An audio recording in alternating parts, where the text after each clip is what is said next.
Tahu nggak sih kalau cangkang telur yang biasa kita buang ternyata bisa dimanfaatkan menjadi sereal? Sebagaimana kita tahu bahwa telur unggas di Indonesia setiap tahunnya mengalami peningkatan. Pada tahun 2015, produksi telur unggas di Indonesia mencapai 1.795.711 ton.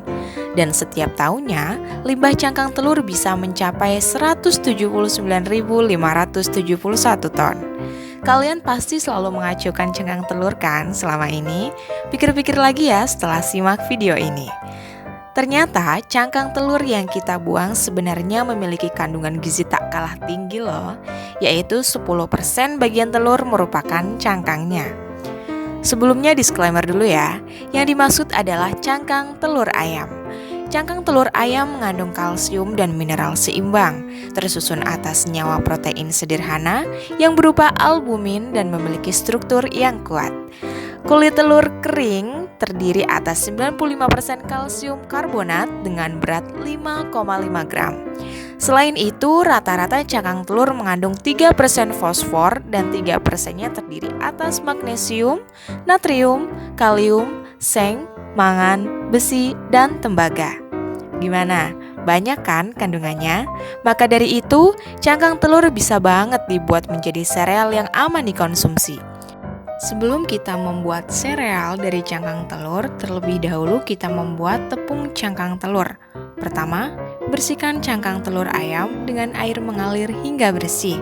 Setelah bersih, hancurkan cangkang telur hingga berbentuk kecil seperti remahan.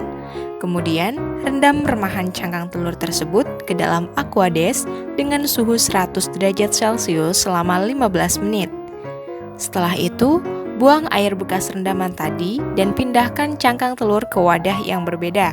Pada wadah yang baru, rendam kembali cangkang telur dengan pelarut water bath pada suhu 60 derajat Celcius selama 3 jam dengan perbandingan cangkangan pelarut yaitu 1:2. Setelah 3 jam, dinginkan cangkang telur, kemudian bersihkan kembali menggunakan Aquades.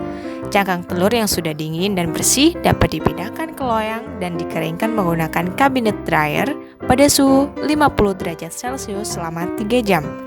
Cangkang telur yang sudah kering kemudian ditepungkan menggunakan mixer, kemudian diayak menggunakan ayakan 80 mesh. Dan tepung cangkang telur siap untuk digunakan. Setelah cangkang telur telah selesai diproses menjadi tepung, kita lanjutkan untuk pembuatan sereal. Bahan yang digunakan adalah tepung cangkang telur ayam, tapioka, pati termodifikasi, gula halus, susu bubuk, coklat bubuk, garam halus, dan soda kue. Cara pembuatannya adalah: pertama, campurkan semua bahan dalam wadah, kemudian tambahkan sedikit air dingin, lalu aduk rata. Setelah itu, tambahkan kembali adonan dengan air hangat secukupnya agar semua bahan dapat tercampur dengan baik. Setelah cukup tercampur rata, pindahkan adonan ke panci, lalu masak sambil diaduk hingga adonan berubah tekstur menjadi kalis. Adonan yang sudah kalis kemudian didinginkan, lalu dibentuk menjadi lembaran tipis dan dicetak dengan ukuran bulat berdiameter 2 cm. Kemudian, masukkan adonan yang sudah dicetak tadi ke dalam oven dan panggang hingga kadar airnya tersisa 3%. Setelah itu, dinginkan dan goreng selama 3 detik. Sereal siap disajikan.